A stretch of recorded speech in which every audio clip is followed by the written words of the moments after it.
Blog Talk Radio. With. Okay, good morning, TNT. It is Wednesday, and we are ready to get started. So, Ray, it's another super fantastic day. Did we send anything out? No updates went out. It's been all quiet. I wonder why we haven't been sending out any updates. Oh, there's been nothing to update, huh? Everything's staying the same. All we can update on is the virus and the effects and everything else that's going on in the world, except for, let me see, what's going on at the banks. So, guys, a lot happening. Well, I do have one update. You guys haven't seen it? Do it? Oh, okay. I do have one update real quick. Okay. Dr. Shabibi called me last night.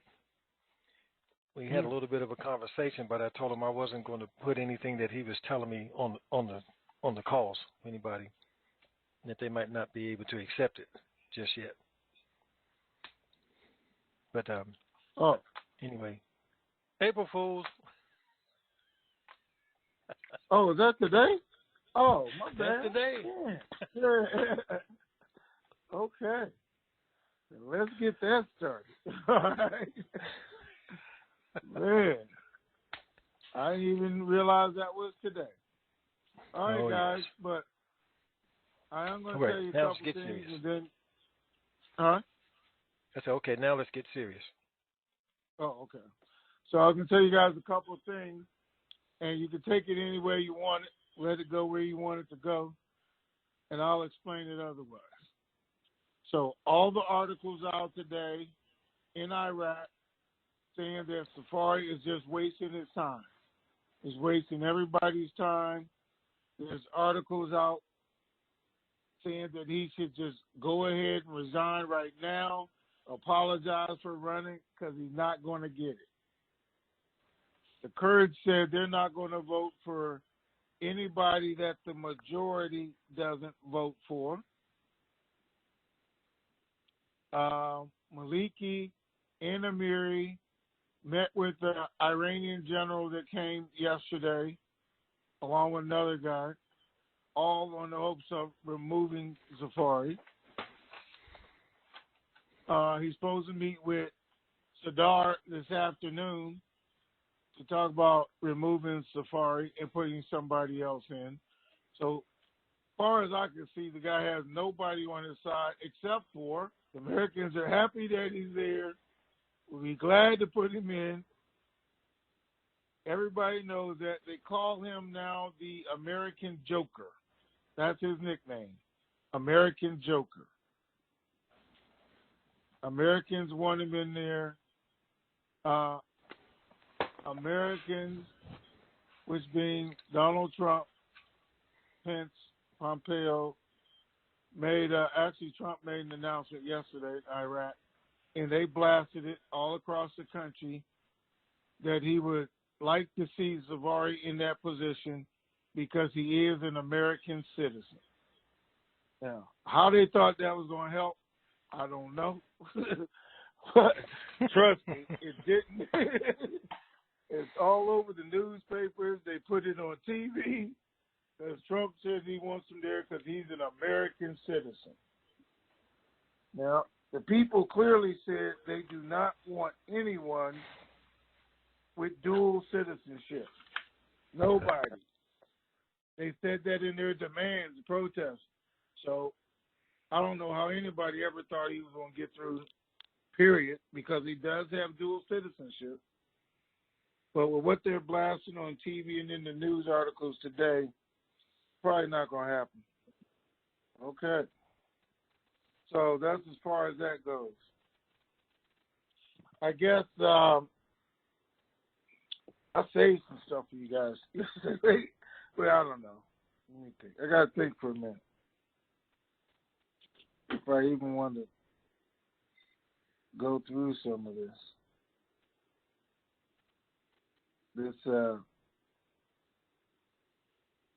You guys probably get enough of that junk on your own like I do. Anyway, I didn't go to the bank this morning because nobody called and told me to. I'm not going to the bank in 48 hours like the second idiot just put out because nobody called and told me to, and he's not going either. And unfortunately not. Now, they are talking about, Iraq redoing their budget to not include the oil so much, restructuring their country to not include the oil so much, but put some dividends into some other things. It's not going to be easy, but it's going to get done. And guys, to be honest with you, just from this morning, from the news, from this new general going over there that took the place of the one that we killed, meeting with, Maliki and Amari and Sadar and the Shiites and saying publicly, hey, we don't care what you guys do. Go ahead and run your government, because this is what he said, as long as you run it the way we want. Because that's what he said. Don't care what you do. Go ahead and select a new prime minister. This is in writing. As long as it's not somebody that's against Iran, as long as it's not somebody who's going to do what the Americans want. That's what the whole statement was about today. And I'm saying this thing is nowhere near that. We don't know what's going to happen as far as the new prime minister until the people stand up once again and say what they want. And that may happen sooner or later, because right now they don't want Safari either, because he's a dual citizen, and they said they don't want him. So we don't know how he's ever going to get. But they don't want Iran's influence in their government either. They outnumber both the military and that. They don't have the guns, but they still own it. And at that point, the U.S. could come in. Now, that's the one thing they are, again, telling their people and broadcasting.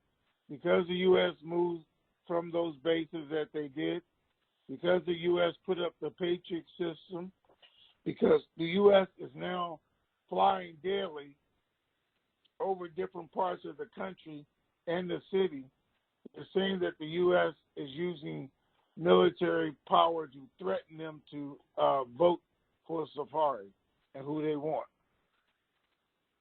Now, it's okay because, they all lie because that's what they do.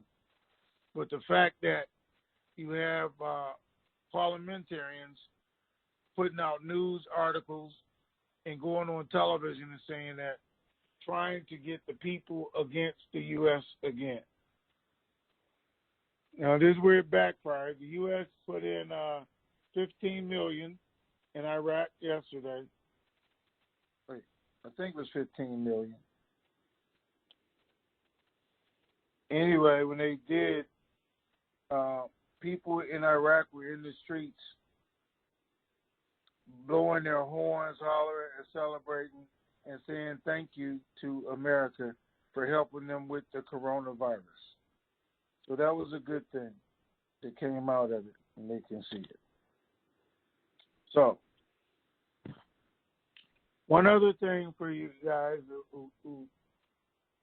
who believe, who want to hear reality, because that's what I'm about, reality and where we're at, everything. We got to think about the RV in terms of what's going on in our country and around the world. Think when the oil gets settled, when Parliament gets settled, the budget gets done, we're going to be able to move on. But when does that happen? Can that happen in the next 72 hours? Like somebody was telling people and get excited and they're going to bank. Guys, they're shutting banks down today. They're shutting banks down all over the country right now, telling people they can't come into bank. We're only taking ATMs. We're not accepting cash. While this is going on, how can we expect to be going to a bank to do an exchange when they're not accepting cash right now at banks? And they're telling you to use the ATM. When they're closing branches down, how are we going to be taking it in and walking out with cash? I'm not understanding who that makes sense to. When major cities and even more are going on lockdown and telling their people they can't come out their houses, I mean essentials only, what makes you think a currency exchange transfer is essential only to catching a virus? What makes you think any bank company right now is going to put their employee in that situation where he had to do 30 or 40, and I made that small, 30 or 40 appointments a day, sit around with 3 people, and have 30 or 40 total strangers walk up to him, breathe on him, transfer things to him all day, every day with this going on? You, yourself, how many people do you want to walk up behind right this moment, sit down in the chair, on the table, use the same pen, place, everything? Oh, wait, maybe they're going to sterilize the whole office after every group. Well, how long does that take? Or they're going to sterilize their desks and components after every person. Here's the kicker in case you guys didn't know it. Trump said this thing was going to be over with Easter, or he wanted to, and he said, nope, that's not going to happen. I mean, everybody told him that's not going to happen. It's not going to be over. So they extended it until the end of April, as far as we know, right? As far as that's what they're telling the public every day. Well, as of yesterday afternoon, 4 o'clock, federal employees were notified they would not be coming back to work until May the 31st. It's the first possible day they can now come back to work. They're hoping this will be over in the next 2 months. That's what they sent out to federal employees. They're going to tell us at the end of April that it's extended another 30 days, another 15 days. But trust me, they already put it out there to them so they would know what they're dealing with and be prepared for it. So they're telling us right now, slowly but surely, and Trump said the next 2 weeks, guys, is going to be bad. It's going to be bad. The next 2 weeks, not the month, we're looking for 100,000 people to die. 100,000. Through the whole 2 months, they're looking for 100,000 to 240,000. And somebody is telling you we're having an RV this morning. Another idiot is telling you in the next 48 hours, we all going to be standing in line at the bank. Okay, let's see what happens. The banks are ready. The people are knowledgeable to take you, but it's not happening. They're not going in. All the exchange people who aren't at the bank are sitting at home right now. I tell you, I talked to them before we start. Sitting at home. They're not even at the bank. They're at home. But I would love for it to happen. All right, let's get started. I know it's not to be negative, it's to be honest with you. We have a great, great opportunity. We can still take advantage of it. And again, there's a lot of other things we can be working on, getting prepared, and what we can, and let's do those things. But I just don't want you to think this is going to save you while you're unemployed, at home, anything else. The RV is going to happen, because it's not going to happen. There's too many negatives right now. All right, Ray, let's do it. Okay. Sunstar says, number 1, with the continuation of Iran and many parties stealing money in the auctions, could you tell me why the international banking committees and people in charge of the daily auctions have not put a stop to this? Why haven't these people been, or why haven't, I guess, these people been arrested for their wrongdoing? Okay, so the auctions have been stopped so far, not because they said they were stopping the auctions because of the exchange, but because they stopped the auctions because they're having a lockdown in Iraq. They stopped at the same time as they're doing everything else because of the virus. Okay. more than anything else. And then you have to realize who's in charge of the auction. The CBI. Who runs all the banks that are at the auctions? Most of them are Iranian banks or Iranian sympathizers or Iranian spies, however you want to put it. That's how Iran is funneling this money through. So how can a bank robber arrest itself? Well, I'm going to go in there and rob this bank, but then I'm going to arrest me afterwards when I'm the one getting paid to do it. Or I'm going to go in there and rob this bank, and then after a while, 2 hours later, I'm going to put up a wanted sign for myself. Guys, the crooks are running the castle. I mean, you know, they're in charge. That's why they don't want the new government, because the new guy may say, hey, it's time for me to put new guys in here, and we're going to shut you guys down. That's what the whole fight is about. It's why they don't want to do it. It's why Iran is over there today telling them, you guys can't let this American sympathizer or dual citizen guy run this country, because we're going to lose our influence. You guys are going to lose your paychecks that we give you every Friday. You're going to lose your protection from your people, that we have our militia out there protecting you from the people. You're going to lose all that if you let this guy in. So, like they said, you know, you got the fox guarding the hen house. I'm trying to give you guys every analogy I can think of. And the fox is not going to bite his own tail. It's not going to happen. All right, what's next? Well, you answered the next question they had, and that was the only person with a question. So now we'll talk to some live individuals. 404 area code. Okay. You are on. Only one person with a question. I must be getting better or worse. Or people like myself are going, now what? Now what? You know, even trying to figure out a question to ask you. Again, it's appreciation from me to you guys for your continued tenacity on this.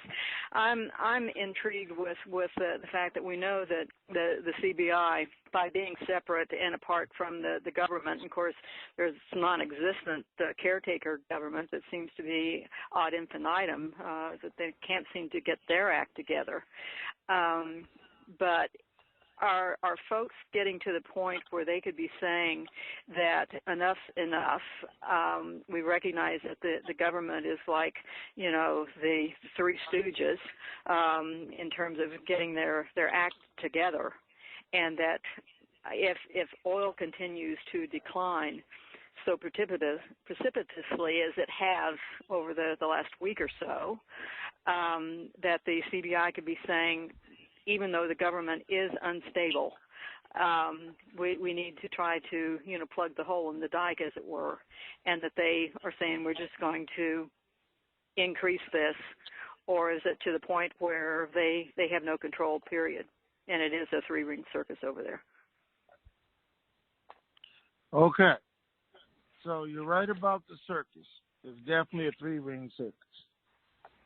So let's take it one at a time, I guess. Let's look at the price of oil. Iraq said they sold their oil what amounted to $10 a barrel. Mm-hmm. Because the price is down. So this morning, Iraq announces, hey, we're going to join the oil war. We're going to up our production. We're going to produce even more, even though it's worth less. Help flood the market, which is going to do what? Take it down even further. Mm-hmm. But, well, we got to do something. We're going to fill up every truck, every tank to capacity. And I got to think, how does that help you? Because you're taking the price down even more. Now you're selling it for $8 a barrel. Now, we got to look at April's oil did sell for $20 a barrel, so gas is down. May's oil order sold for $22 a barrel, and June is supposedly going to sell for $26 a barrel. which would say it was going up, except they're now flooding the market, and the war is continuing, and it's going to go back down. So I don't see where that's helping them, but they're announcing that since they're the second largest producer, they're now going to help flood the market for some reason. Didn't make any sense at all to me.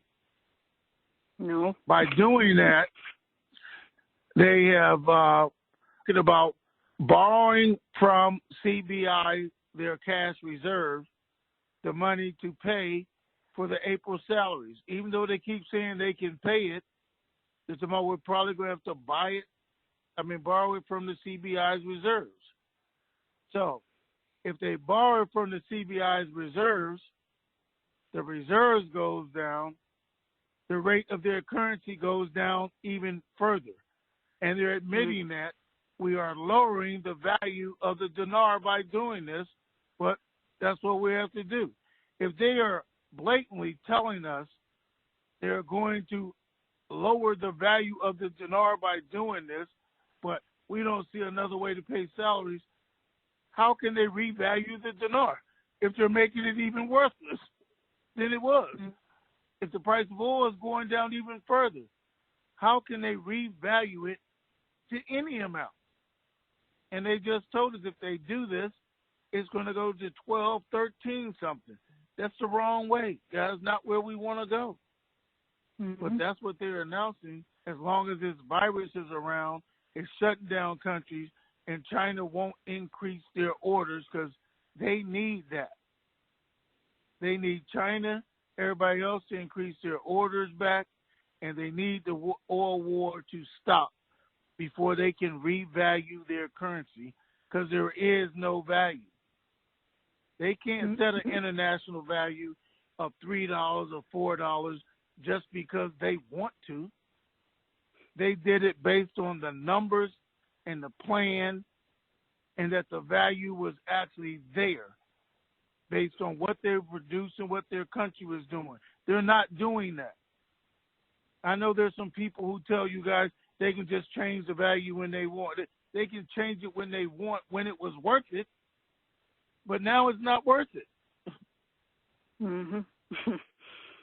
That's why personally, I just shake my head and go, now what?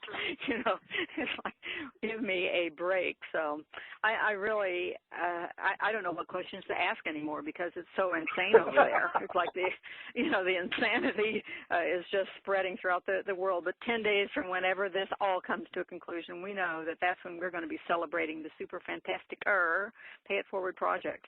And again, my appreciation to you guys for sticking around and sticking with us, trying to connect those dots. So we all have measles, I guess, so I appreciate it. Okay. Have a great Thank day. you. Thanks again. All right, thank you. Bye-bye. Bye-bye. 281 area code. You are on. Good morning. Good afternoon. Hey there. Good morning. Afternoon. I'm good. How are you all doing? I'm fantabulous, sir, to the nth degree. I'm living in reality, and I'm waiting for some good stuff to happen. All right, go ahead. Me too, because I'm just like you call it CIA. I was like, don't know what to really ask anymore, but just sit there and wait and be still and see what happens next. Because I was going to ask something else, but you answered that, and so all you really can do is just sit and wait for it to come. Because it's going to come. You just got to wait for it to come. And so with that note, I don't have anything to ask now. Listen. Okay. Don't sound so sad. Okay? Oh, no. And I know it's nothing to be really excited about except the opportunity is still here. And I keep telling you guys, it's no different. Let's keep taking advantage of it where we can. With a little bit that we can. And let's do our planning and let's use this time to get educated on where to use this money at. And let's look forward to that. Because it's going to happen. This can't go on forever. I'm not sad at all, because one thing I do know, it is going to happen.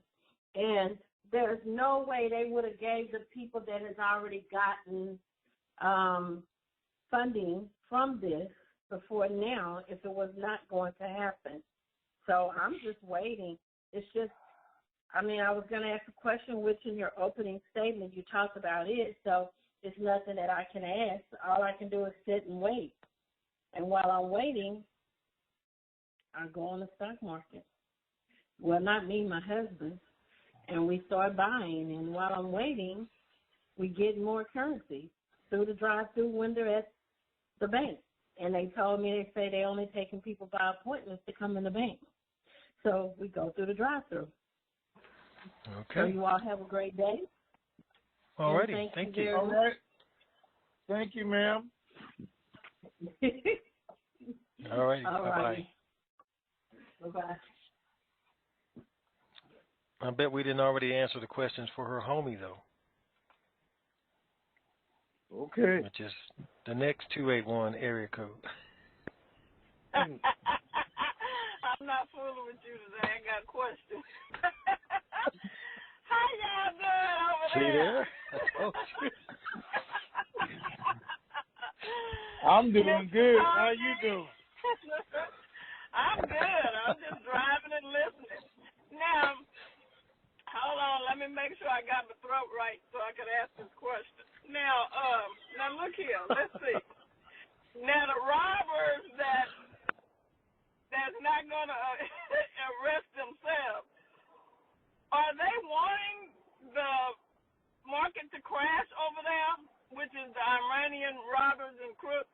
Are they wanting this market to crash? Because everything that you explained earlier really doesn't make sense. It makes you want to get a glass of wine and listen to that over again that you just told us. But, you know what I'm saying? Because even to me, even if they got the oil back up to where they want it, they're still tussling and fumbling over the cabinet members who they're going to put in, the prime minister. So they still are not going to do it. This could go on forever, you know? So Okay, so this is what they want. All right? They actually want the price of oil to go back up to $50, $60. They want that. They actually want the budget to get passed, because everybody wants that. Because the oil going up makes their money more valuable.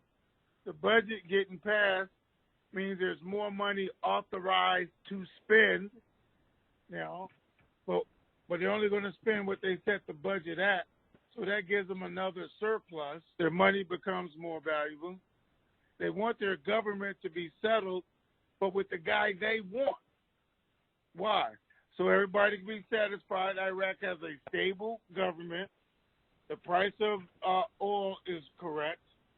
They're doing their budget, which means this is how they're going to spend it.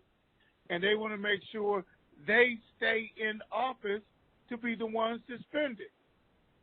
Why?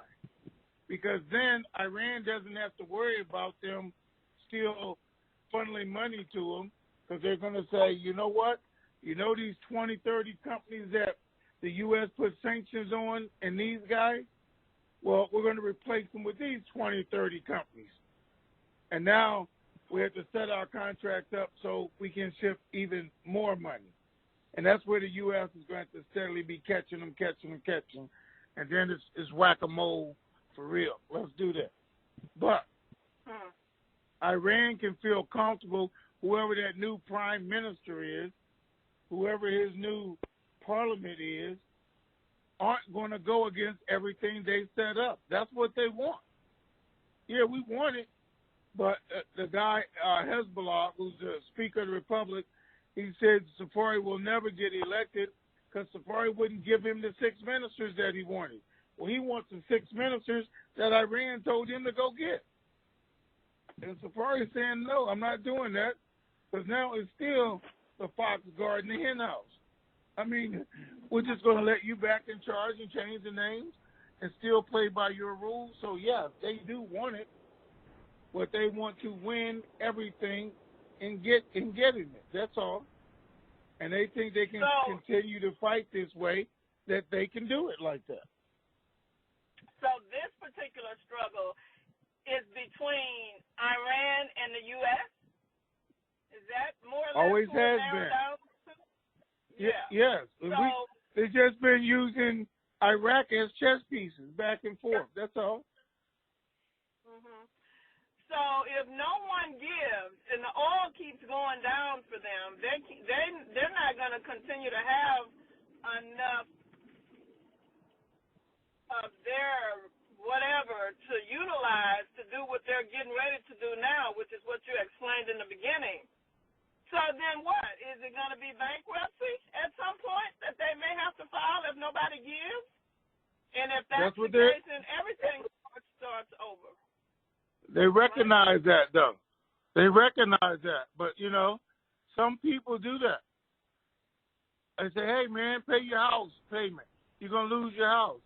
Hey, man, pay your car. They're going to repo your car. Hey, pay your lights. They're about to turn your lights off. And you know what they say?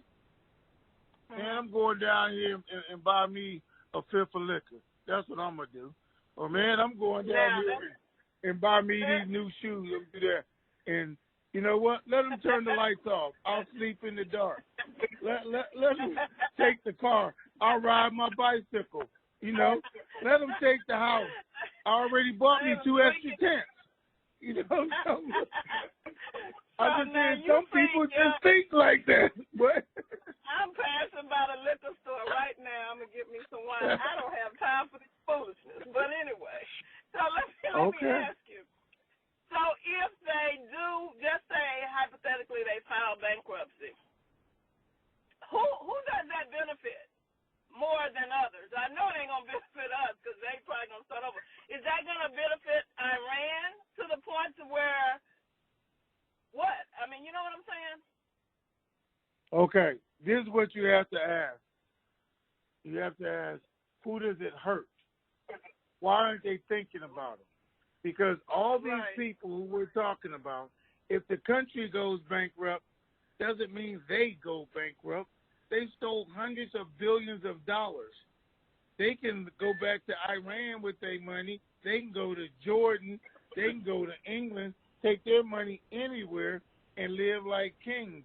It's the people of Iraq who are going to suffer. It's the people of Iran who are suffering now. These people don't care about that. They let me keep my power and my money as long as I can, and when I can't anymore, that's when I'll leave. And let them blame it on somebody else.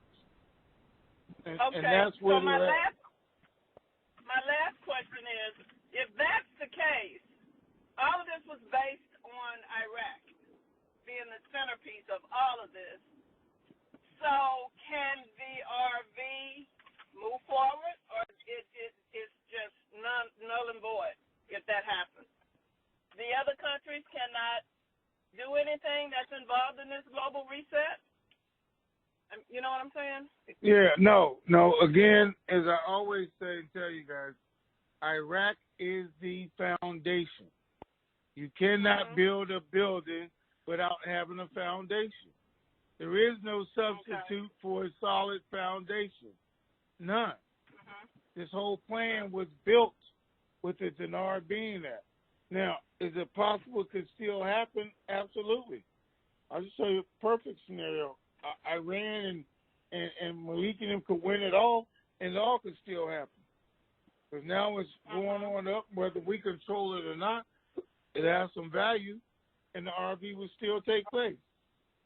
The U.S. would just have to figure a different way, and what they would do is what they've already said, what Mahdi told them last week.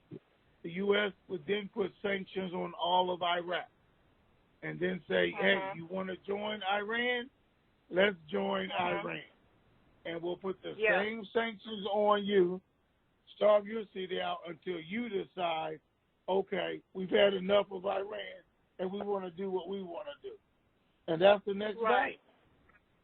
Yeah. Well, we know it's always two ways to skin a cat, and it looks like it's going to be the second way because those Iranian robbers and crooks over there look like they're not going to give, after all these years. And so we just have to, because the country's currency has to come back at some point. Am I correct on that? It has to come back, right? Yes, and it will come back. Yes, absolutely. Yeah. Because that's the plan. So we know it. And as oil recovers, the global economy recovers and goes back up, it will happen. Okay. Okay. All right. Well, I'm glad I finished my questions. I'm pulling up to the liquor store now and get me some wine. So thank you. I appreciate it. So is that your second bottle for the day? No, this is my first one. This just be my first one. I had to stay focused so I can make sure I answer my question right. You know what I'm saying? I didn't want to get confused, but I understand now. All right, thank you. All right. Have a good day. Bye. Bye. Bye. 610 area code. You are on. The 727 area code. You are on. Well, good morning, Tony. Good afternoon, Ray. Greetings, Good sir. morning. Greetings is exactly right. I can think of my dad used to have a saying when something was unpleasant, you'd say, "Well, that's a bitter pill to swallow." And I'm thinking to myself, the only cure for this that I can see, and I've mentioned it a few times before, is I think if we got a fox guarding the hen house, then you got to cut the head off the fox. And the fact that they're not going to give up because it's cutting off their money supply, meaning the crooked politicians in Iraq, then after this thing with Zoop, whatever his name is, call him Zeke. Zafari, yeah. Zafari. If that's not going to fly, then I think that the UN and the U.S. need to go in and get rid of their parliament, because it's obvious that they're not going to change, and start over. If once they're in, and I think it'll give them some stability to cut out the stealing, because thieves are not going to stop stealing. And to sit there and hope that they were, that the 30 or 40 new ones, and then we'll have to figure out who they are and all that. I think all that is doing is ignoring the obvious. So that's my suggestion for the way to handle this, is to cut the head off the fox and get rid of the entire parliament and start over. Now, it may put us off for a year or so, who knows? But as far as I'm concerned, we're looking at a prolonged period of time anyway. I don't see it any other way. But it is what it is, and so I guess that's just my 2 cents worth. Okay. But it is what it is, and it's probably going to be the resolution. You got to remember, the U.S. is given every opportunity that it can for them to do the right thing. We're showing you what the future is going to look like. Do the right thing. Do the right thing. He's telling the Iraq parliament, Iraq citizens, to, you got to grow some balls. And just get out there and make it happen, which they're not willing to do. So they're willing to sacrifice, and I'm talking about Parliament right now, they're willing to sacrifice their country in order to keep getting paid, in order to meet their own personal agenda, which he was hoping, when the people started rioting, would change all that. But even that has changed, because winter came, because Sadr stabbed him in the back. He's with him 1 minute, not with him next minute, keeping confusion. And now, because the virus is keeping the people from reacting, because they don't all want to just go out there and die. Now, as the weather changes, it gets hotter. The virus situation changes even over there, because it can't thrive in heat, supposedly. It changes because, the price of oil goes back up, and they can go up, and it changes because the U.S. puts new sanctions, not just on Iran like they're doing, but now on Iraq, and then the people truly decide enough is enough, and it's not a million march, it's not a 2 million march, but it's a 6-7 million march all over the country, then things will definitely change. And it may just get to that point, which I see happening over the summer if things don't change. They're not going to let a whole nother year go through. But that's the worst case scenario. Another one is the USA. Go ahead and let them have it, like they did Mahdi, whatever. Let them have the prime minister government, and we're going to attack them from their own laws. Or we'll let them have the government and then put sanctions on each one of them individually, and then have the people change the government. So there's a couple different ways that it could go. We just going to have to wait and see. Okay, Ray? 1 second. I had to mute his line. It was making noise. Okay. There we go. Was that it, sir? Well, yeah, I think so. Yeah, I think so. Other than the fact okay. that I'm glad the bus lady retired. She's going in to buy a bottle. Better not to be behind the wheel of a bus. Okay. I'm glad she's retired. Hey. Yeah. Hold on a second. Yeah. You know, did I tell y'all my niece and nephew drive trucks? Did I tell you guys that? Anyway, they drive a truck. They drive a truck together, which is unusual, I think. Husband and wife. So they're a tag team. Yep. But they haven't been home in 4 months because they got so much business, and especially with this going on, they're going back and forth every day. I mean, haven't been to their house in 4 months. I want to know why you were off the other day. That's what I want to know. Well, He's been home in 4 months. Well, I don't drive cross country. That's one. I drive a fuel truck, so I'm carrying gasoline and diesel. And right now, with the price of oil down, the amount of this is typically a downtime, and with less people driving around because people are staying home like they're supposed to, at least some people are, the demand for oil is down too. So that's why I work probably 4 days a week on average, but that's 10,000 gallons a day seems to be what I'm doing at this point. But I think that's why, is because the demand is down, the price is down, and the companies are trying to save as much money as they can. That's my feeling. So okay, that's why there's a difference. The over-the-road folks, they're doing good because they have to haul fruit and vegetables and all that kind of stuff, and so the traffic from if they had it, if they can keep getting it stealing, getting to the point where we'll all be buying bidets. You never know. I saw a lady said how she was figuring out a way to make reusable toilet paper. I thought, man, I mean, that was okay for babies and diapers, but that was a long time ago. I think we've been spoiled since then. So the idea of having to do reusable for adults, probably not so much. Just a thought. Okay, yeah, let's talk about something else. Okay, moving right along. Thank you, sir. Yeah. All right. Next caller. All right. 951 area code. You're on. 951. Yes. Good morning. Hey. Hey, how we doing today? Fantabulous, sir. All right. To the nth degree. And yourself? Doing pretty darn good. Yes. Yes. Always room for improvement, but doing pretty darn good. Great. So, yeah. Okay.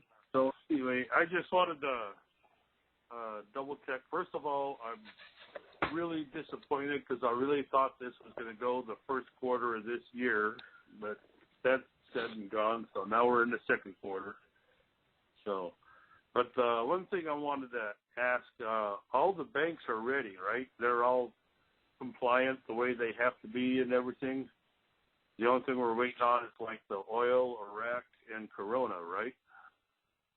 That's right. All this other stuff about documents still need to be signed, and China signing this and rest of this and everything.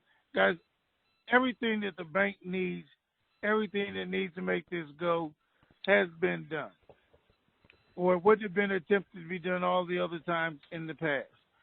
Trump doesn't have to sign anything every week, every other week, or the elders demanding this and demanding that every other week.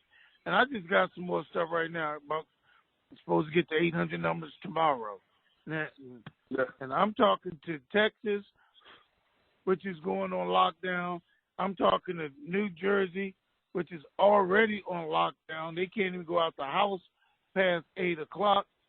They're getting a $5,000 fine for being on the street. I mean, what is the idiots think? How do they know who has dinar, who don't? Because they don't know everybody. The cops are going to stop people on the street. I'm going to exchange my dinar. Where you're going is to jail and a $5,000 fine. Because anybody on the street has an authorization from their job, whatever, saying that they are essential and proof that they have to be on the street. So how 10 million other people are supposed to do that? These guys just aren't even making any sense. Exactly. That's what I keep thinking, but I just wanted to, I think here a while back, I asked about Jazara Nazara. That wasn't what I wanted to ask about. I forgot aren't all banks supposed to be like on the new quantum financial system? Is that what it is? Or what's the deal with that? They can all be on a new financial system. Doesn't have anything to do with us. Going to the bank, doing RV. International system is an international system. Every month for the last 3-4 years, he's saying idiots will tell you as soon as the RV happens on Monday, Tuesday, Wednesday, they're going to announce a new gold system. We're going to be backed by gold. Well, how many times can you put that off? Yeah. Anyway. Alrighty. All right. Thank you, sir. I just wanted to double check we're all set, ready to go. We are. I'm actually talking to the bank guy. He's listening to the call right now, and he was. Let me see, where is it at? I'm going to tell you. I said, what's up? Any updates since there? He said, unfortunately not. The bank is saying that it is postponed until further notice. That's what it's saying. So they say we're going to bank, and these guys are in charge of call centers and in charge of exchange centers who I'm talking to. These were the initial guys who were trained and giving us the information, and they're still having their briefings, and this is what they're being told.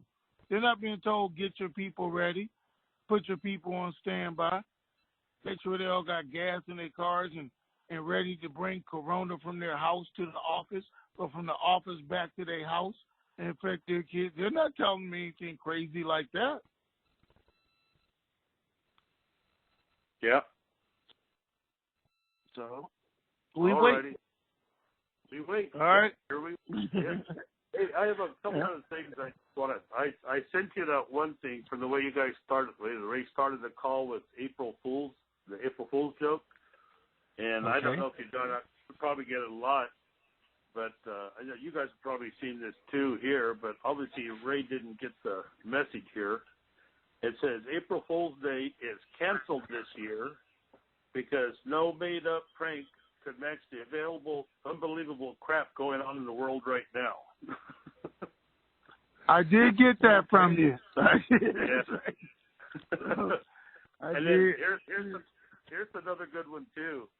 It says, my mom always told me I wouldn't amount to anything lying on the sofa, yet here I am saving the world.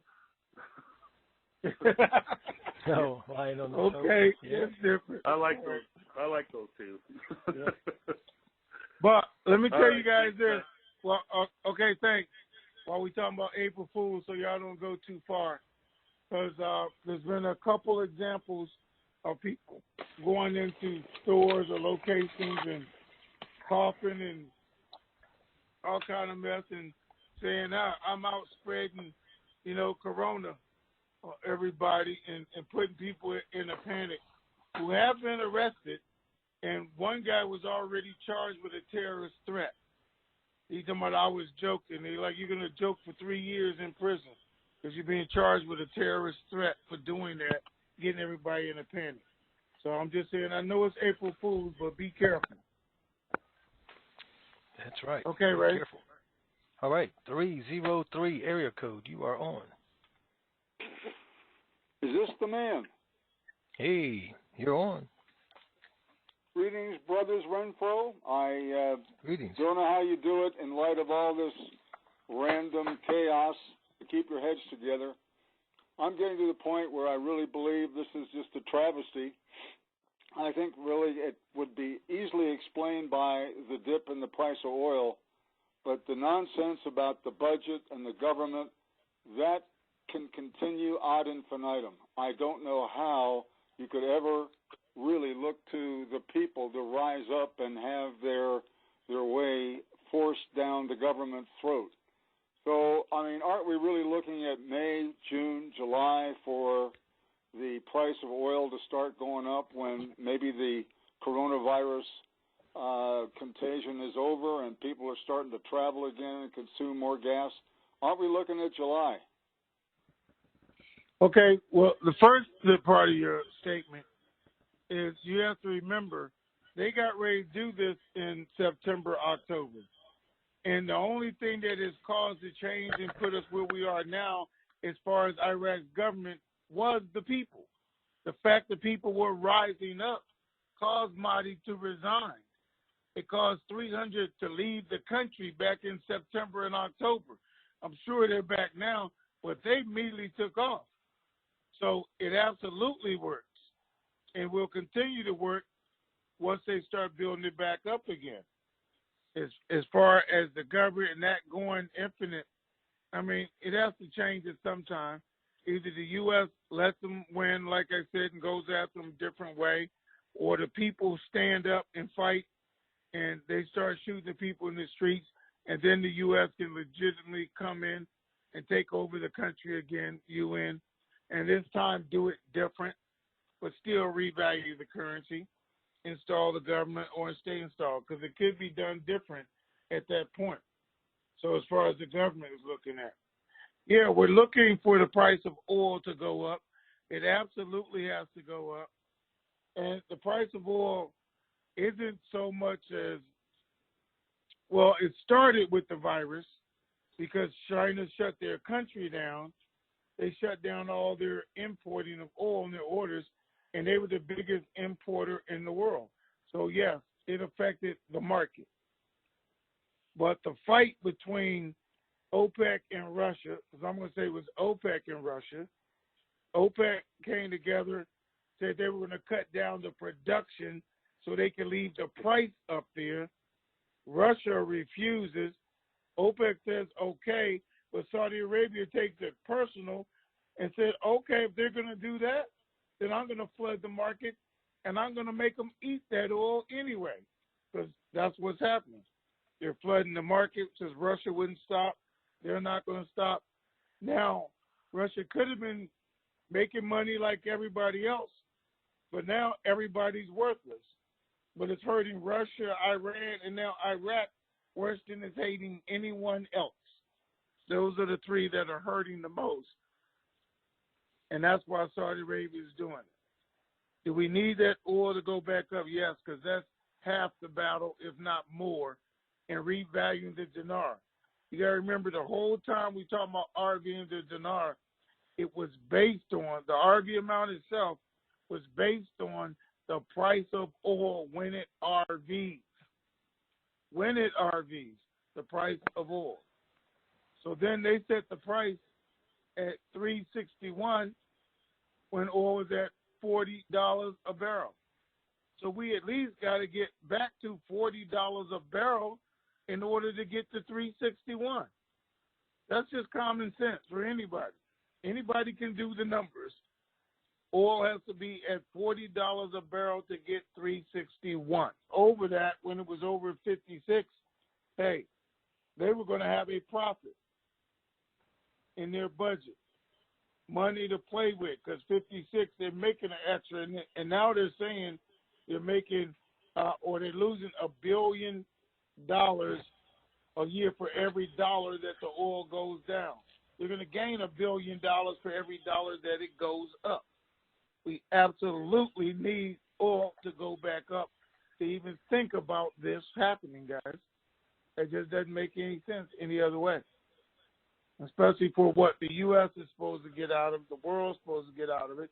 And 361 was the basis for the GCR to make all the other numbers work. It had to come out at 361. We know it has to be at $40 a barrel to come out at 361. Not hard to figure out. But then we have to resolve the other issues that's going in Iraq also. So, yeah.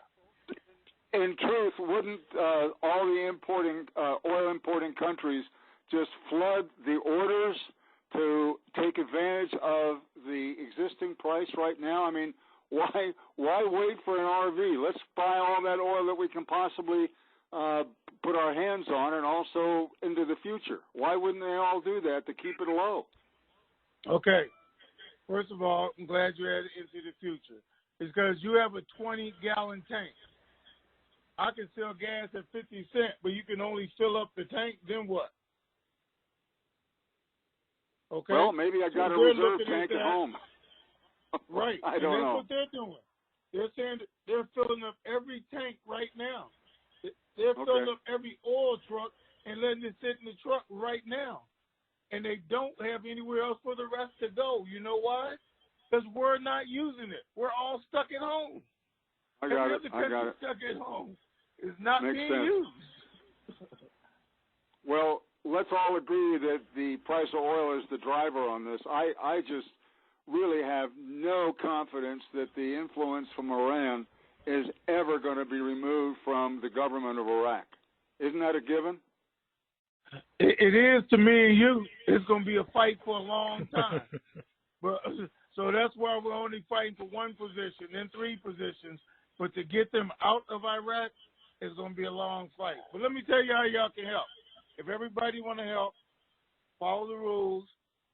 When you do get your one trip from home, going to the doctor, the grocery store, whatever, fill up your car. And on the next trip, ride around the city for 2 or 3 hours and burn it up and go back home and do it again. If we use some gas, then it'll go up. No, I'm just joking. I know.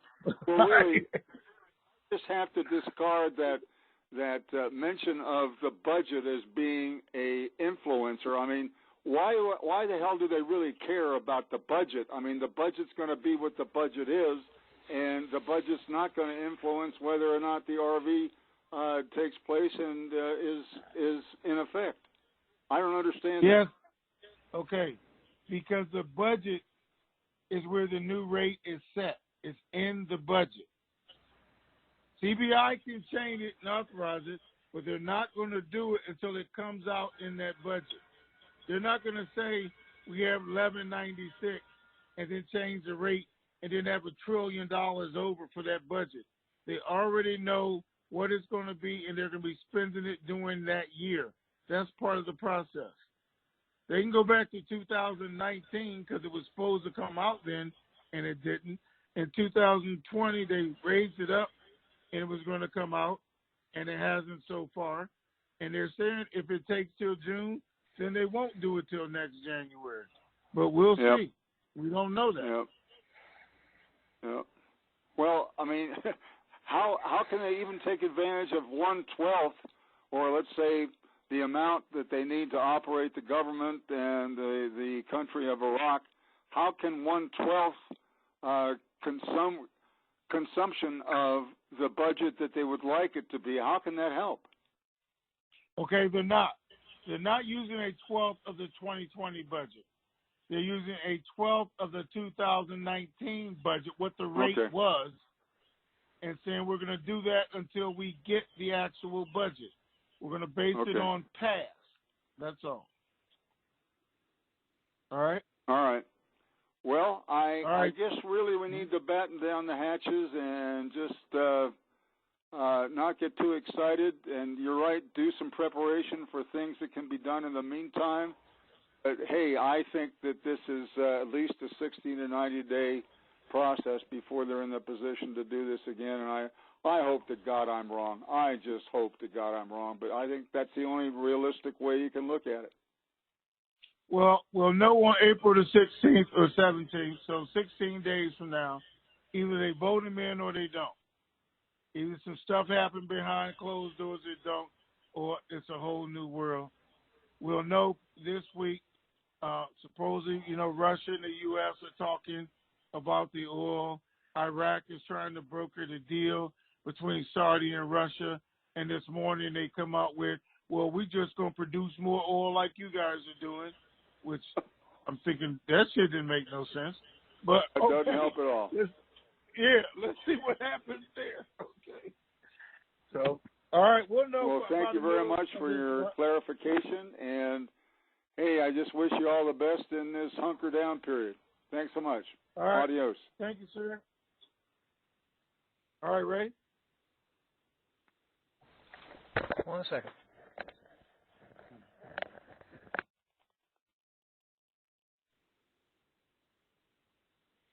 I think Ray be taking a nap in between questions or something. Okay, now you hear me. Yeah. Hear me now, right? 708. 708, you're on. 708? Yes. Yes, good morning. Hello, gentlemen. How are you today? Hi. Fantastic. Super fantastic. To the nth degree. And yourself? Yes. Fantastic. Thank you for taking my questions.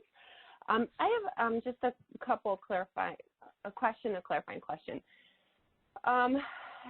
Tony, earlier you mentioned that the oil needs to get back up to $40 per barrel, the rate of 361.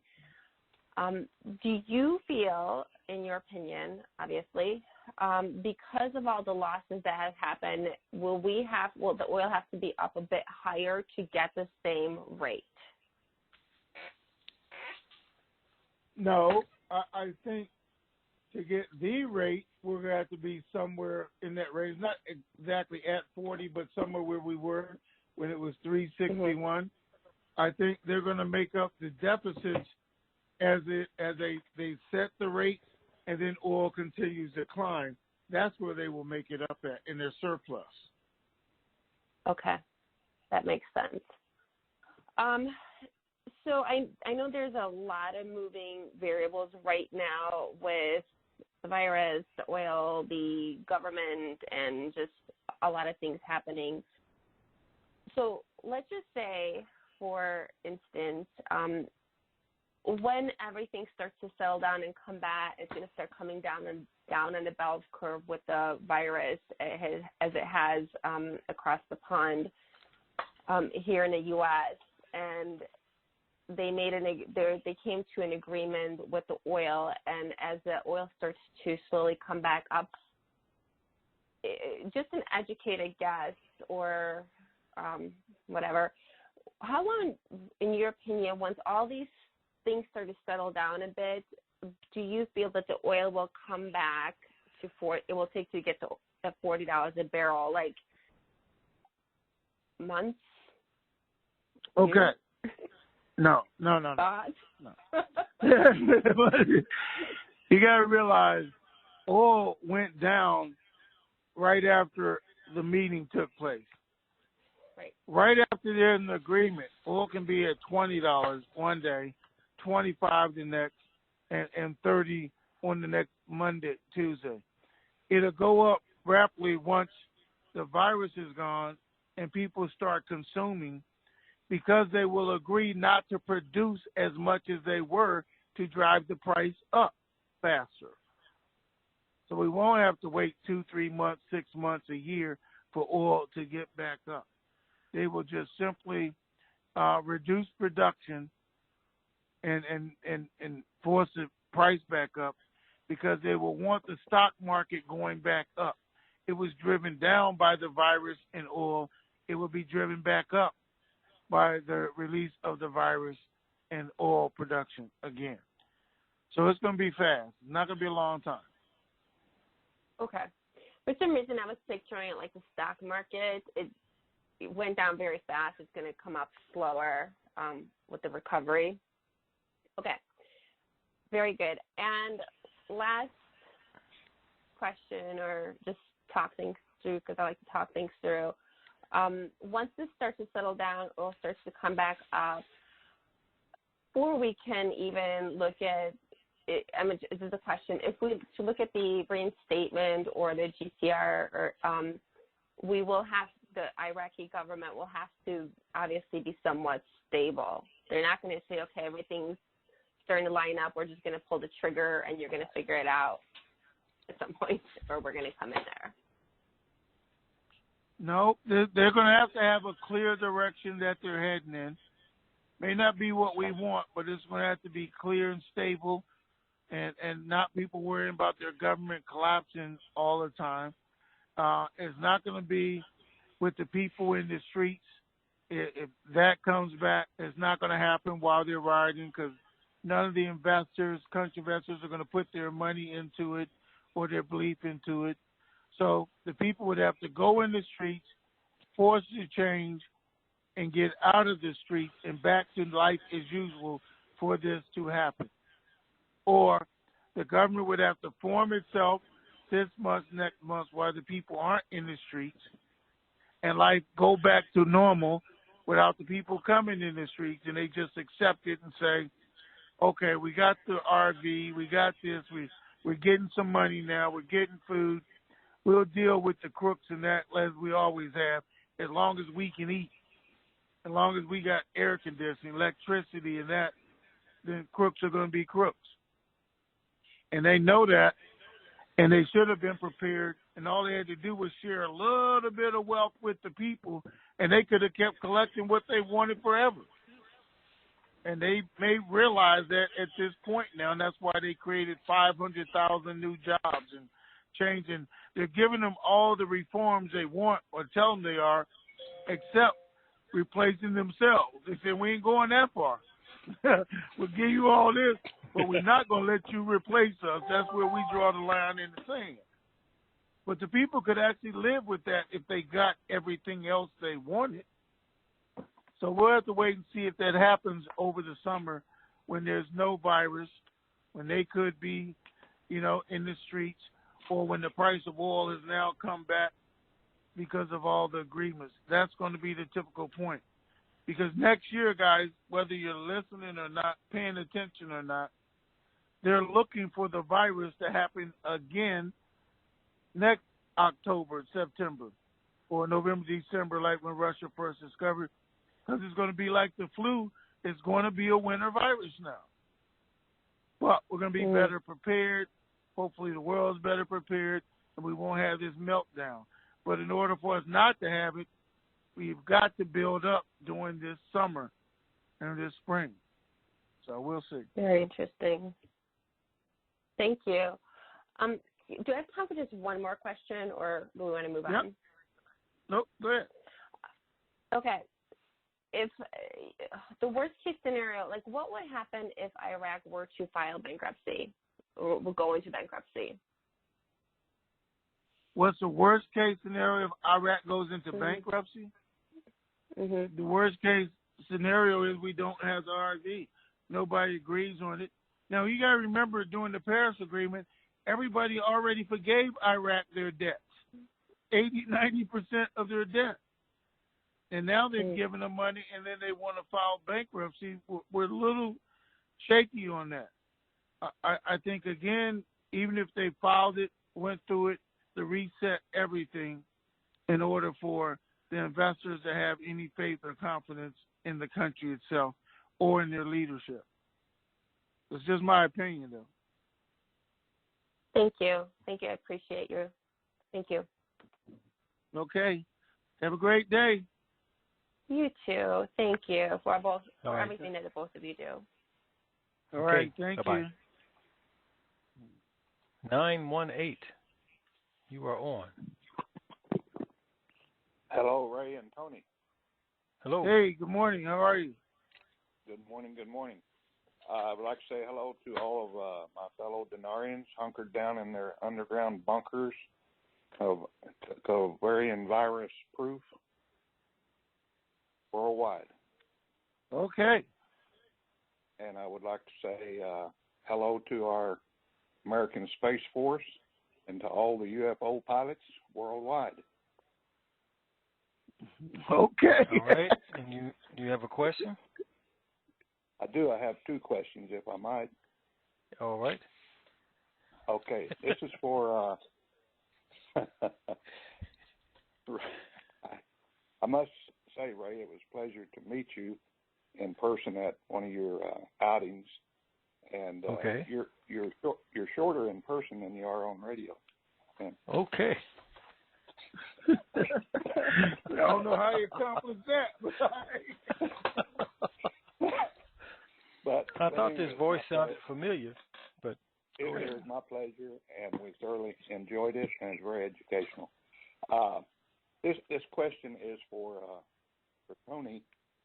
I know that most of the Iraqi government and most of the young people in Iraq listen to this show, and I thought maybe I would just suggest this.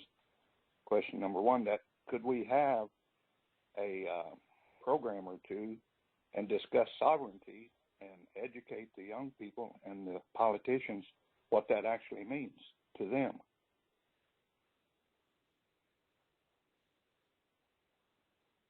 That was question number one to Tony. I heard it. I was just thinking about the consequences behind it. So let me think. I'm trying to think. Do you want me to have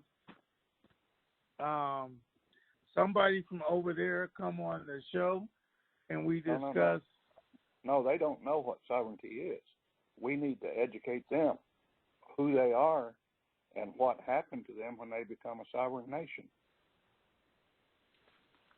Okay.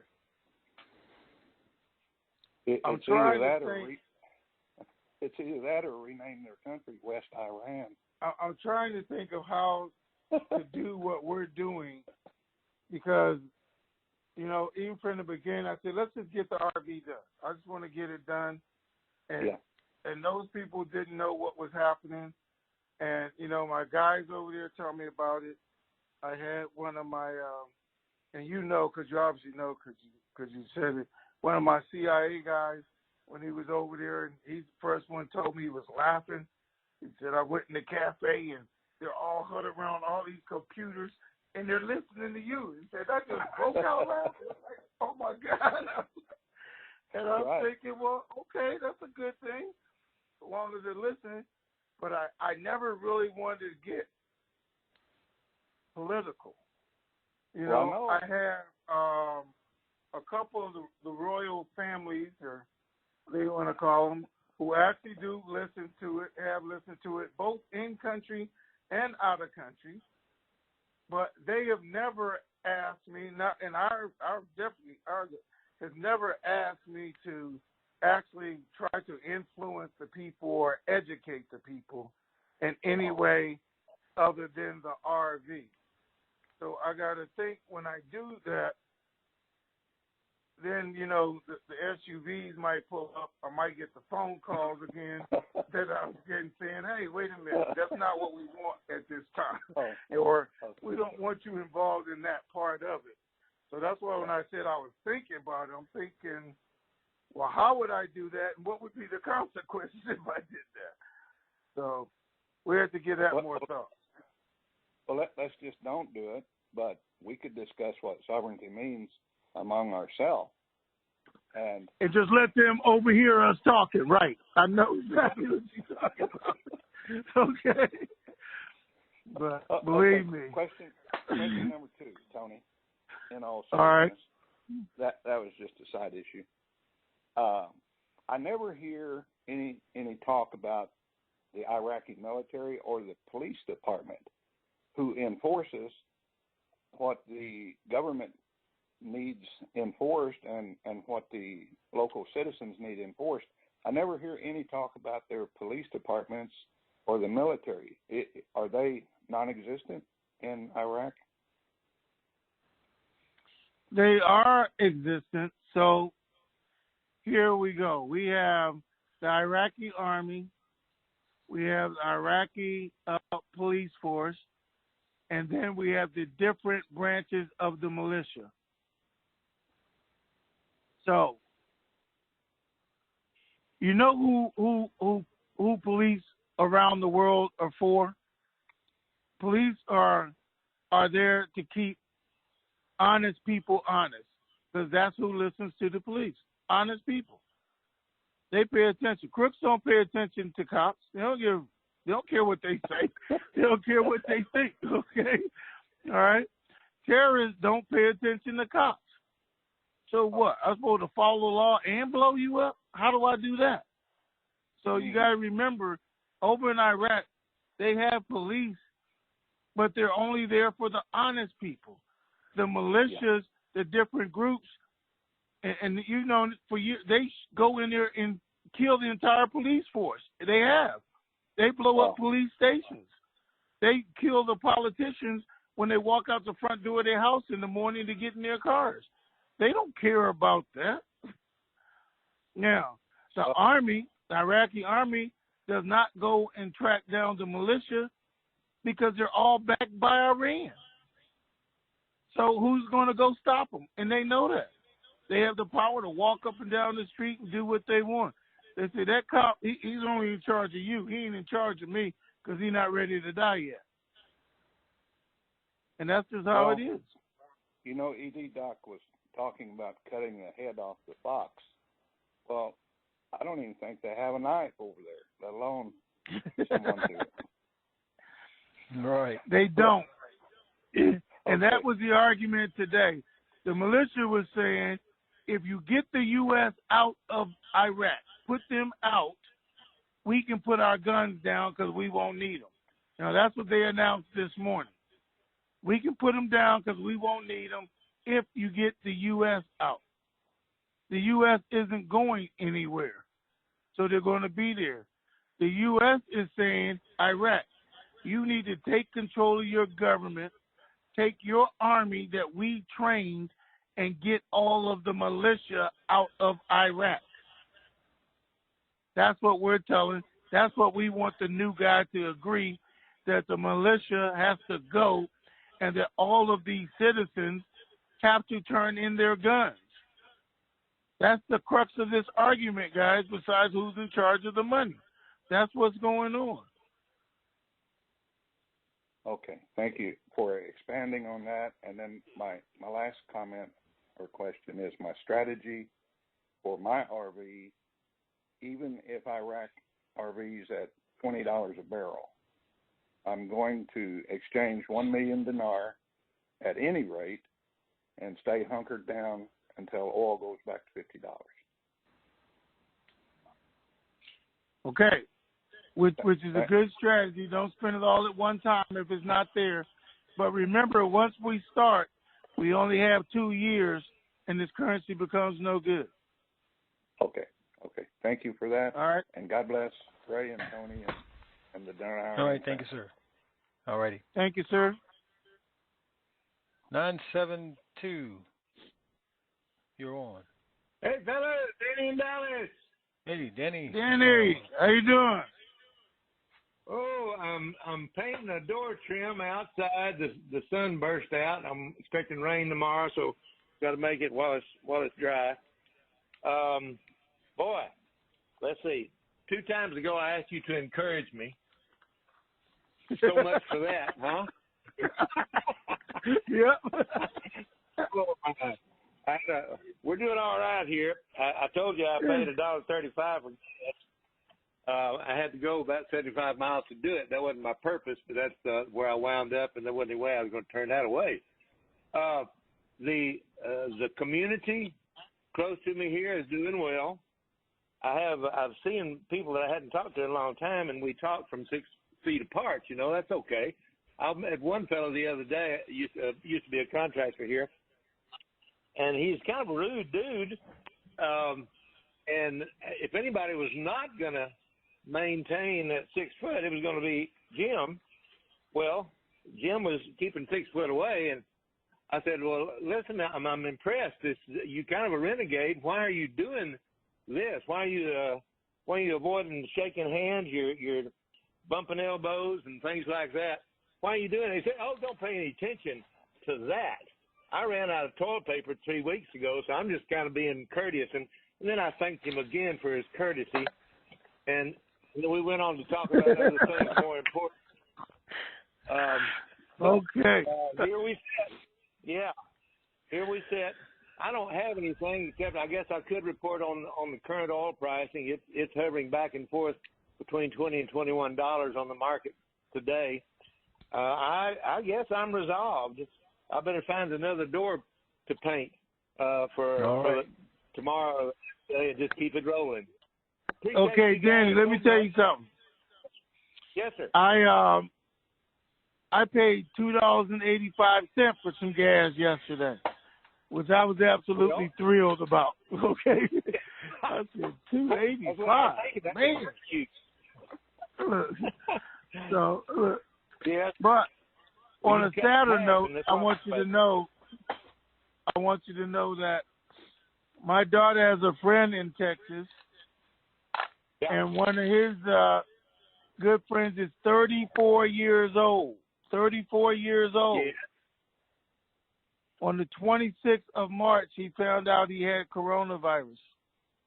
Oh, my. 34 years old. Yeah. Well, yesterday he passed away. Oh, my goodness. 5 days. That's 34 years old. I'm trying to tell you guys something. It's for real. Yeah, it's for real. Let me pose this question. Now, you would be the exception to this, and perhaps Ray, but I've started asking people, do you personally know anybody that has been tested as positive? And I have yet to run across that person. There's always the report, just like you gave one, but it really is, and I'm not going to expound on it too much. Could really be a 5% situation for a hospitalization. Everybody else just gets through it like the flu. But what we're doing is really important. I was proud my buddy didn't shake my hand. I just didn't know why. Yep, it is. Yep. And it's for real. And I don't personally know anybody. Like I said, it was one of her friends. He's in Texas. He just called us yesterday and told us. But it was one of his best friends, and 34 years old. He left a wife and 2 kids, so it's real. We do know that. Yes, on TV. It is real. But I just want people to be careful. That's all. Okay. All right. Yeah. Well, our deaths here are pretty low. We're as far as I know, we have not broken 400, even though we're one of the largest states. So it really depends on where you are. You guys hunker down, stay safe. Enjoy the solitude if you can. And if you do what I'm doing, I'm reaching out to all my relatives just to check on them. So thanks so much for what you do. Maybe we can talk about a happier subject soon. Gotta go. Yes, See ya. sir. All right. Thank you, sir. 503 area code. You were on. Good morning, guys. Good afternoon, Ray. Good afternoon. This is Oregon, and one of the questions that I have had for a long time, ever since all the price of oil started to drop and all this kind of stuff, and the cantankerousness of the parliament has gotten worse. Where is Iran getting the money to pay the corrupt politicians? Where's that coming from? And can we turn off the spigot? Okay. The money that Iran is paying the corrupt politicians is the money that's being in the auction. So Iran is controlling the banks that are getting the money out of the auctions, putting it in companies at the ports, the borders, everywhere else, funneling it through those companies to Iran instead of to the people where it's supposed to be going. The past budgets where they were building hospitals, schools, and doing the roads, all that money was being funneled through these other companies to Iran, then Iran was paying Key, Amiri, and a whole bunch of them weekly into their bank accounts. Okay, they just sent me $50 million, so I owe you $3 million, whatever his percentage is, and they pay it to them. And they've been paying them monthly like that, $1 million, $2 million. Maliki, Amiri, Mahdi, and some of the others have bank accounts in Iran, in Jordan, in Europe, things where this money has been siphoned off to. That's what the U.S. then announced, hey, we got them. We know where the money's at. We know what countries it's in. We've tracked it down. It's going to take us about 15 years to get all this money back. But we can now see where it's going. Now, with the new banking laws, everything that's supposed to pass in the coming budget makes it even easier to track that money, makes it against the law, the money they're moving out of the country, the money they're taking. So now they can say, not we just got them, but now they're breaking international laws as well as Iraq laws, and we can track it through the new system. But the new system, the new laws have to be activated, and all that's not supposed to happen until the budget is activated. Okay, so if we would assume, for example, that Zafari is elected, I mean, it is approved, which I think is definitely a tight assumption, but let's assume that he is approved. Then who gives Zafari protection? Because it seems to me like that any honest politician over there, and including his or her cabinet members, and on down the line, and their families, are in extreme danger, even if he is approved. So how do the good guys protect the good guys? Okay, great question. But you got to remember, before, when Alawi was running, his life was threatened. His family was threatened. And some of the others, and told not to run because their families were threatened, and they didn't. But it's in somewhere somebody has to stand up and say, okay, I'm going to do the right thing. But if they do, then the U.S. can go in and protect them. We can give them a security force, just like we did, not Mahdi, but who was before Mahdi? Anyway, we had put a security force over there around him, and we could do that again when this new guy is elected.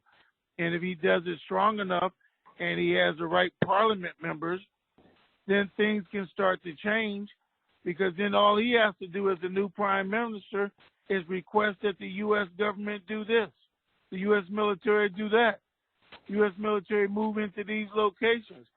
If we're requested by their government, their leaders, then we can do that with no problem. Now, he could say, hey, U.S., you've been training my army. Now I need you to help us move these militias out of the country like you helped us move ISIS out. Well, now we got authority to do it. But we need somebody in that position to request that. I see. Okay, so, but wouldn't the militias? Why keeps the militias fighting if Iran can't pay them? But Iran is paying them, as long as we're doing what we're doing. But if we cut off, but if we have a new person, and all the money is shut off that the Iranians are stealing, what keeps the militias fighting? Okay, so think of this. I want to use our government because everybody can understand it. We get in a new president, and let's say he's Republican. We get in a new Republican president. Does he replace all of Congress? No, he can replace 10 of them or 20 of them, and he gives them authority. But what happens with the other 100? They're still the same people they were during the last administration. They still got the same connections they have. They're still going to try and do crooked stuff until you catch them because they're still influenced. Okay, this is not political. I just chose Republicans to make this example. That's all. Okay, I could have said Democrats and said the same thing. Because they bring in a new prime minister and he selects his cabinet, which is the first 7 or 8 ministers or the top 12 ministers, there's 300 ministers. And there's still a bunch of crooks. And their governors are crooks. And the mayors are crooks. Because that's how they've been brought up. Because Iran has been putting their people in those positions and they've been getting paid and funneling money. You can't wipe out the entire government at one election or in 1 year for that matter. And that's why I said it's going to be an ongoing struggle. They're going to try to find new ways to move money, to hide money, create money, but still to pay their militia in order to be able to create chaos and still have a sense of power there. That fight is going to continue. Yeah, it will unless the U.S. goes in and just eliminates the militias. I mean, No. This is what's going to stop the fight, guys. What's going to stop the fight is the U.S. removes all sanctions off Iran, let Iran go back to dealing with other countries, importing, exporting, being able to buy things, revaluing their currency, and then they have no use for Iraq and its money. That's the only time it's going to change. How long that's going to take, what administration is going to do that, we don't know. But as long as Iran cannot deal with the rest of the world through the sanctions, the only way they can deal with the world is through Iraq. So it's going to stay there forever because the moment they leave with anything not changing, then they've just starved out their whole country. And nobody's going to willingly do that. well, but isn't it possible? I understand that part, but they were corrupting Iraq even without the sanctions. So no, they weren't. Listen, when we went into Iraq, Iran was not in there. It's when President Obama moved the military out of Iraq, brought the soldiers home, Iran moved in there at that point and said, hey, these guys don't know what the heck they're doing. They have no clue how to run this country. Since you guys don't want to run them, we'll go in there and run them. That's when Iran came into the country. Okay, so, and I suppose one of the negotiations that the Americans could do is to say, we will remove the sanctions. We will remove the sanctions as you remove the militias. And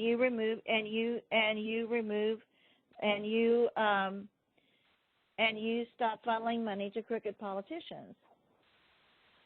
Wouldn't that be a solution? It would be a great solution, but it's not ever going to happen. I was just saying, America, we don't look like we're that weak to have to negotiate. Iran doesn't want to negotiate. Things just have to be. Everybody wants to save face. We're not going to say move your people back out. Then we'll think about releasing some of the sanctions or giving it back to you and letting your country operate. It's going to have to be something that just goes on, which is we remove them for whatever, the nuclear deal, because that's what it's all about. So they make a new nuclear deal. Then we agree to drop all the sanctions. Then they don't need the auction as much. But you have to realize something. Any country we have ever gone to war with, we have yet to leave that country. Every country we've ever gone to war with, we have a military base. We have influence in that country. This isn't going to be any different for us, but it's not going to be any different for them. Now that they're in, They might say, hey, we won't steal the money because we don't need the money. We might let them grow and their country expand, but we're always going to have somebody intertwined in their government from now on because we don't know when this might happen again. Well, that's possible for sure. That's possible for sure, but I think that once Iraq can stabilize itself, I think then certain things will happen, and it will be stronger to withstand the onslaught of the Iranians. But so I'm thinking that the best way for Iran to negotiate is and to save face is through the coronavirus. I mean, it seems possible and probable that they could use the coronavirus as a face-saving measure for their own people as well as for the militias. And if the Americans decided to remove the sanctions, then they could do it with the coronavirus, and it makes sense to them and to their people, and it makes sense to the world. And then what happens is the world comes in and things get bright and cheery in Iran. Okay, I agree with you. So this could happen. The young people can stand up like they're supposed to, and they want Iran out. And if enough of them stand up, they can force Iran out. Now, it's going to be bloody, and the U.S. is going to have to go in and protect them. But as time goes, they took over the government and the country, the young people, then, yes, it could happen that way because they don't want anybody with dual citizenship in their government. So they could get the Iranians out, and they have a plan to do it. It could happen with the virus. Iraq could have shut their borders already, said nobody in, nobody else, because so far, every virus contagion that they've had so far has been somebody coming from Iran. As they put my goodness. Every single one of them has come from Iran. So that could have gave them an excuse to cut the borders off, but not the influence. Yeah. And they let the general in this morning. Today, Pompeo said they may release some sanctions because other countries are asking them to, because Iran is saying that the sanctions is stopping them from getting the money they need to fight the virus. So they're trying to use that as an excuse. And today, Pompeo's first time, before he said no, this morning he said we may release some. And that, so that's a start.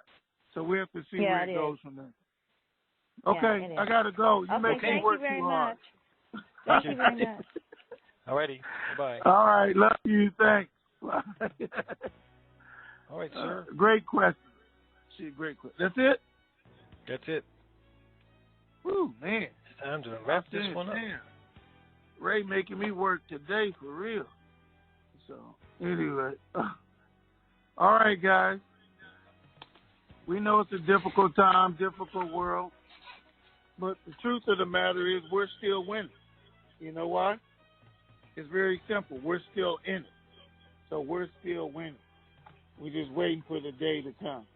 And that's all we can do. Wait, watch, prepare, and then just get richer. Let's get richer. Again, I was telling people, man, the casinos are closed. Do you know how much money is in people's pockets today because the casino is closed, been closed for a week? If those people were smart and took that money from the casino and just bought an extra $200-$300 worth of dong, or took that $1,000 a week they spend at casinos and bought dinar, they'd be richer than they ever would be. But they don't know that because you guys aren't sharing with your friends like you should be right now. The opportunity when they have more money in their pockets because everybody's not out spending things on frivolous things right now. They have money to invest in their future, and not everybody, but those who do should. Those who can, should. Everything else. So it's an opportunity to increase your wealth right now while we're waiting. It's also an opportunity to further your plan. Or during the next call, let's do what we used to do. Ask your questions, and then tell me what you plan on doing so we can share some ideas with people who don't have them. Let's get back to that. All right? All I can tell you guys, the banks are ready, but they're not in position. Nothing's going on. But they still said it's going to happen. Treasury's still saying it's going to happen. The world still knows it's going to happen. It's just a matter of when. So until it does, do what I'm going to do. Enjoy the rest of your day, but more importantly, protect yourself so you'll be here when it does happen. Okay, Ray? All right, ladies and gents, that's going to do it for us for today's segment. We shall return on our regularly scheduled time, Friday, unless something causes us to come before then. But in the meantime, in between time, keep believing, because we sure do.